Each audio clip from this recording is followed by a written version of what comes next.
to another episode of Dig V TV Tuesday night. No public holidays. Finally, we don't have to come in on public holiday. We're back on a regular day, so it's good to be back here for a purpose rather than having been forced, because Justin's over, watching the NCAA, loving holiday time in Texas. Craig and I back at the desk with you tonight. It's so much better without him, isn't it? Yeah, he's flying back now, and you can feel the coldness drifting in. For any Harry Potter fans out there, when the Death Eaters are coming across, you feel a grim death and coldness come upon you. That's what happens when Justin Nelson flies back towards Australia. Harry Potter in Big V TV. That's probably a first. Good job, Craig. Tonight, I should say, recapping, last night we had some pretty good feedback. Top 5 forward centres for our homegrown females. Some good responses on Facebook. Keep them coming through. Tonight we do it all again, but it's the guys this time. It's a very talented list, and some guys who are still playing, some guys who finished playing a couple of years ago. Lots of scoring, a lot of rebounding, and great all-round players this whole list is. Yeah, I thoroughly enjoyed looking through tonight's list, because there were some big-time players over the last 10 years who, some have made the list, some have just missed the cut. We should start off with some honourable mentions. We've got 5 of them, in fact. First one being Cam Tregar, Chris Arkell, Scott Cuff, Chris Cameron, and Adam Moore. So those guys didn't make the list. Pretty handy names themselves. Yeah, I like the contrast there. You've got guys like Chris Arkell who've been consistently good for 10 years now, and you got guys like Cam Tregar, who's just an absolute superstar, but maybe didn't have the longevity in the league. Absolutely. So let's go to our top 5 in the last 10 years, forward centres, homegrown. First one, first cab off the rank. He's been doing it forever. It feels like forever. Luke Egan. And still doing it. That's right, and still doing it. 17 minutes off the bench in week 1 of the season. What can't this guy do? He has always been consistent. His scoring dropped a little bit in the early parts of this decade, I think just because maybe they didn't need his scoring as much. And then last year, they needed him to put the ball in the hoop a little more. Scoring went straight back to over 17 per game. Well, that's right. I think he was 41 or 42 last year. Funnily enough, he recorded his first ever triple-double in the Big V last year. Been doing it for ages, putting the ball in the hoop, getting rebounds, dishing dimes. First time last year. The man could go for another 5 years and I wouldn't be surprised at this stage. Unbelievable. Luke Egan is the first on our list. Moving on, Matty Fennell. He is Mr. Consistent, isn't he, in Big V? Yeah, if you talk to any player in Big V who's played with him, played against him, just knows about him, everyone respects him. He works hard, he's extremely consistent, rebounds well, defends hard, doesn't take anything away on the other end of the floor.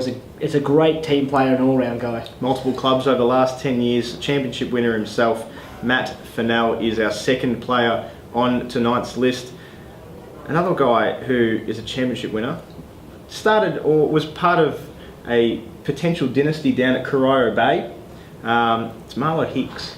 Yeah, the success of Corio Bay really echoes its superstars that were there at the time. Talked about Jason Reardon last week, and yes, we've got Marlow Hicks, his big man inside. Came through Darabin, a real local. Went on to become a fantastic athletic forward and centre, and could really do it all on the floor. Another guy who's been playing in Big V in years past, had a break, went back overseas, yep, I believe. He's now back on deck in season 2018. He's playing for the Waverley Falcons this year, and that's Adrian Stewart. You won't find many guys as big as him that have as good touch on a jumper, can knock down shots from all over the court and impact the game inside like not many others have. Yeah, great to see him back on the floor in season 2018 as well. Last but not least, he's been doing it for a long, long time. We called Matt Fennell Mr. Consistent.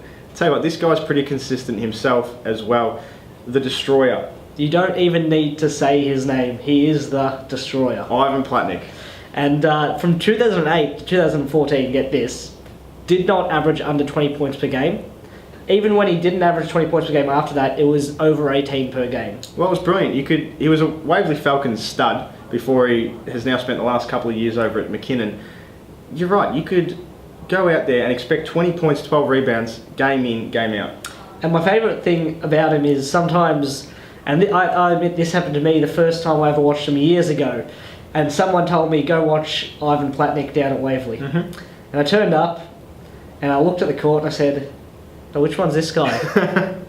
And then the game started, And he scored about 4 buckets in a row, and I said, And you knew. oh, that's Ivan Platnick. So to recap tonight's top 5 homegrown forward/centres, Luke Egan, Matty Fennell, Marlow Hicks, Adrian Stewart, Ivan Platnick. I think we've done a pretty good job. I think there's definitely going to be people who disagree still, but Absolutely. as Justin says, if you want to add someone in, you do have to take someone out.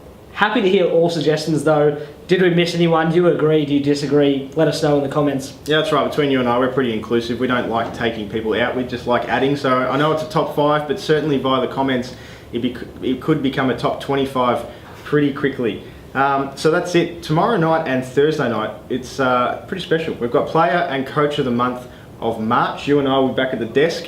We've had our experts put in their submissions for Player and Coach of the Month, and we'll be releasing the Youth League divisions tomorrow night, followed by the Senior divisions on Thursday night. So a couple of exciting nights on Big VTV. Yeah, always great to see who gets the early nod. Of course, not much time, so it's really who can switch on the quickest for this first month. Then Friday, looking at the games of the round again, heading back into the season. So it's Tuesday night for us, Craig and Steve. We'll see you tomorrow night, the Player and Coach of the Month for Youth Leagues on Big VTV. See you then.